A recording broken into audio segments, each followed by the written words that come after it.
Salam Rahayu, salam sejahtera buat kita semua. Mas Adit, ini kan pertanyaan saking kolom komentar tentang apa jati diri suatu bangsa. Monggo Mas Adit. Oke, terima kasih banyak matur sembah nuwun, masih bersama di Semedi Jawa Channel, dan jangan lupa untuk like, subscribe, dan share sebagai perkembangan video selanjutnya. Pada perbincangan kali ini sebenarnya yang jadi perbincangan sesuai apa yang sudah ditanyakan sama Mas Ya. tentang jati diri bangsa. Semoga semua makhluk mendapat pencerahan, semoga para leluhur mendapat pencerahan. Salam kasih yang agung, salam keselarasan, salam Nusantara. Apa jati diri bangsa? Yakni salah satunya itu peninggalan dari leluhur kita yang sudah-sudah. Itulah jati diri bangsa, antara lain itu kebudayaan, karena kebudayaan adalah kekuatan bangsa. Sebagai faktor penopang tentang jati diri bangsa. Maka kalau ini konteksnya dalam kawruh Jawa ya. Iya. Konteksnya kawruh Jawa. Perlambang orang Jawa itu kaki danyang, mini danyangnya orang Jawa itu, dan yang dibangga-banggakan orang Jawa itu kan penokohan Kiai Semar. Kiai Semar, Bodronoyo, Saronsari, Sabdo Palon, Noyo Bingung dan sebagainya itu satu. Cuma dalam pengertiannya antara Kiai Semar dan Sabdo Palon itu, kalau Kiai Semar itu Witing Jawi, Sabdo Palon Woing Jawi. Jadi berbeda nih sebenarnya. Sesuai di cerita pewayangan Babat Nusantara gitu aja lah. Pewayangan Babat Nusantara, Kiai Semar itu Witing Jawi, Sabdo Palon Woing Jawi. Dan Sabdo Palon sendiri itu adalah titisan Semar yang ganti wadah. Namun esensinya tetap Bathara Ismaya. Mengapa yang dibanggakan orang Jawa adalah penokohan Kiai Semar? Dia adalah danyangnya tanah Jawa. Dingkot-dingkote tanah Jawa itu Kiai Semar. Karena itu sebagai perlambang perwujudan rasa cinta kasih Nusantara. Mengapa demikian? Karena tokoh Kiai Semar itu sendiri hanya esem kang samar, semune samar. Maka ada tetembungan mar sumyar linawar budi lan asih, tan budar tan ana rasa kang samar. Mar sumyar linawar budilan asih, tan budar tan ana rasa kang samar.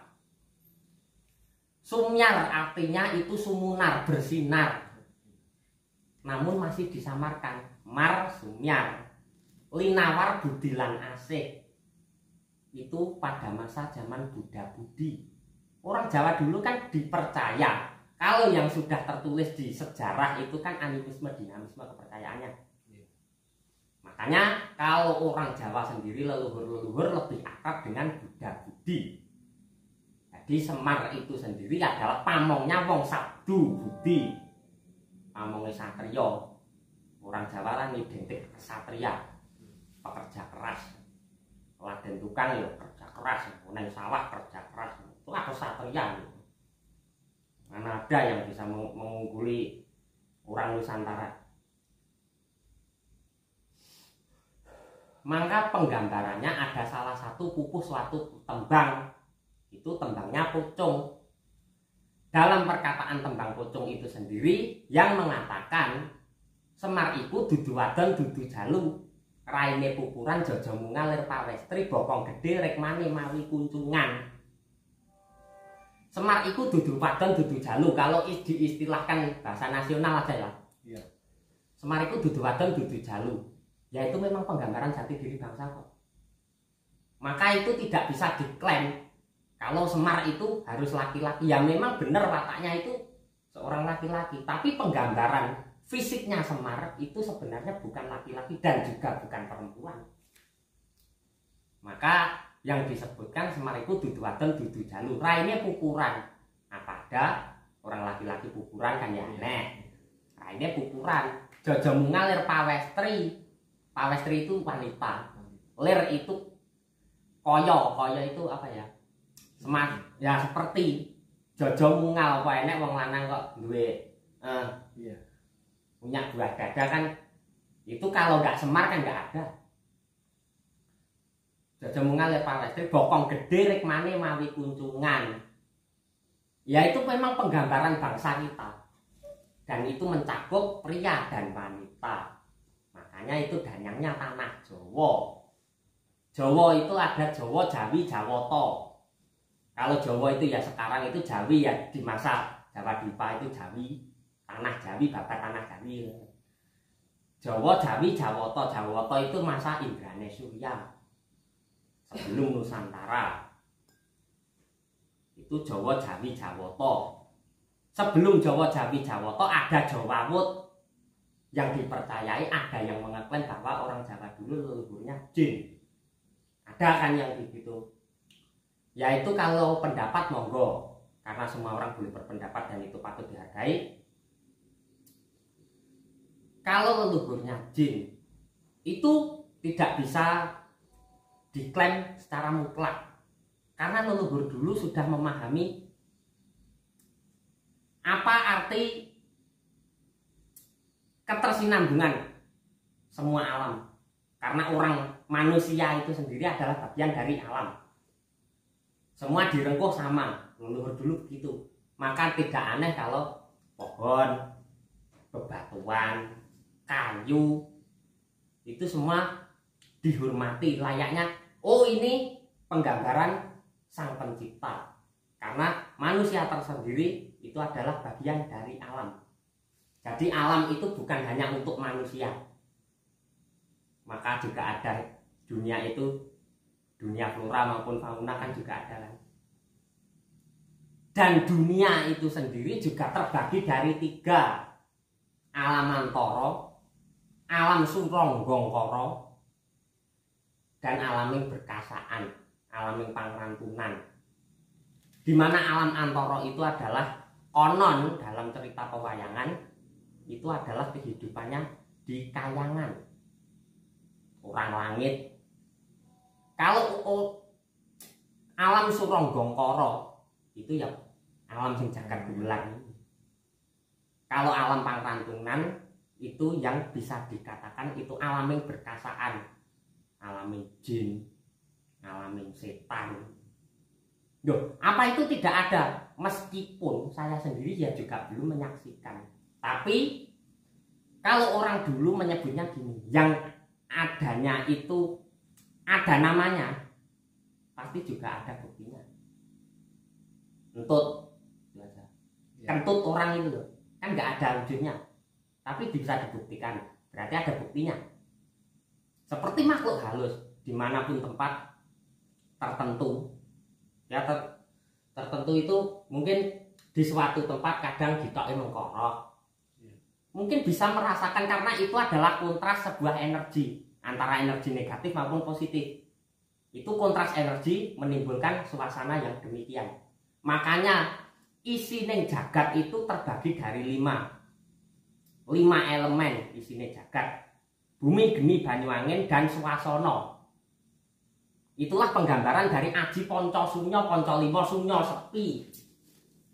Bumi, geni, banyu angin, swasana. Itulah penggambaran kehidupan.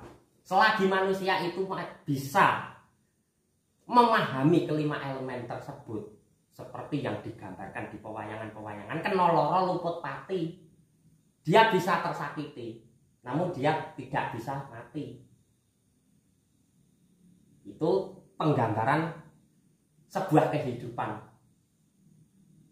Jadi bumi, geni, banyu angin, swasana itulah piranti Moho Sarono. Ada yang menyebut gitu. Jadi tentang penggambaran jati diri bangsa itu adalah salah satunya kebudayaan yang lewat sejarah yang menjadi jati diri bangsa. Ada pertanyaan? Monggo. Itu danyang, yang dimaksud danyang sendiri itu bagaimana? Danyang kalau orang dulu banyak yang mengatakan bahwa itu mbah cikal bakal, ya kan? Danyang ini danyang, kaki danyang ini danyang, itu dan bisa dibuktikan. Kaki danyang ini danyang itu mbah cikal bakal, berarti yang babak suatu daerah maupun tempat. Danyang itu sepertinya jarwo dosoke iki apa to jane kan gitu.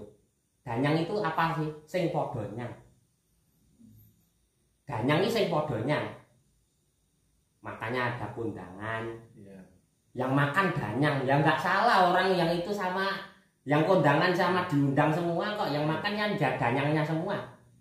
Dan dulu ini misalkan ada salah satu suatu tempat dan di tahun-tahun yang sebelumnya itu peninggalan leluhur itu setiap tahun harus mengadakan ingkung kebo. Berhubung dana itu limit di masa sekarang, itu adapun kelapa ditancapin pring 2, digambarkan itu sumune kebo gitu. Itu sudah disyukuri semua bahwa ini perwujudan ingkung kebo, itu danyangnya juga nggak protes. Jadi tentang pengetahuan danyang itu sing padha nyang itu mbah cikal bakal. Makanya di suatu tempat pasti ada pohon besar, setiap tahun pasti disajeni. Terus sebenarnya sesaji itu sendiri adalah penyajian. Itu adalah wujud rasa syukur, itu hasil bumi, karena bumi sendiri itu adalah watake lumuh kedanan. Diuyuhi ora apa-apa, diisini ora apa-apa. Dipaculi ora nesu.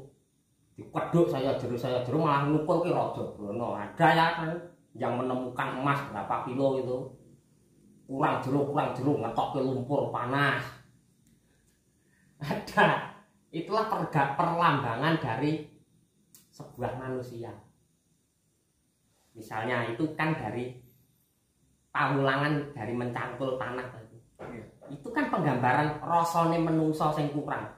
Wong urip, selagi wong urip itu sendiri kaya-kaya jagat iki diemperi. Isih wis sugih kurang sugih, wis mulya kurang mulya, mukti kurang mukti. Itu memang penggambaran orang hidup. Seenak apapun orang itu pasti tidak ada rasa puas, tingkat puasnya itu tidak ada. Itu adalah penggambaran dari sebuah cita-cita. Dan cita-cita jati diri bangsa itu sendiri, yang siapa yang bisa merasakan? Ya kita harus sadar sendiri-sendiri. Bagaimana cara kita menghargai warisan leluhur kita. Itulah yang mungkin sampai di keturunan-keturunan generasi yang selanjutnya itu menjadi sejarah. Jadi sejarah itu sendiri kalau bagi saya tidak perlu tertulis. Karena ada yang menyanggah bahwa yang tertulis itu belum tentu benar. Ada pertanyaan? Monggo. Cukup. Oke, terima kasih banyak, matur sembah nuwun. Masih bersama di Semedi Jawa Channel, ngaturaken rahayu kang tinemu. Nuwun.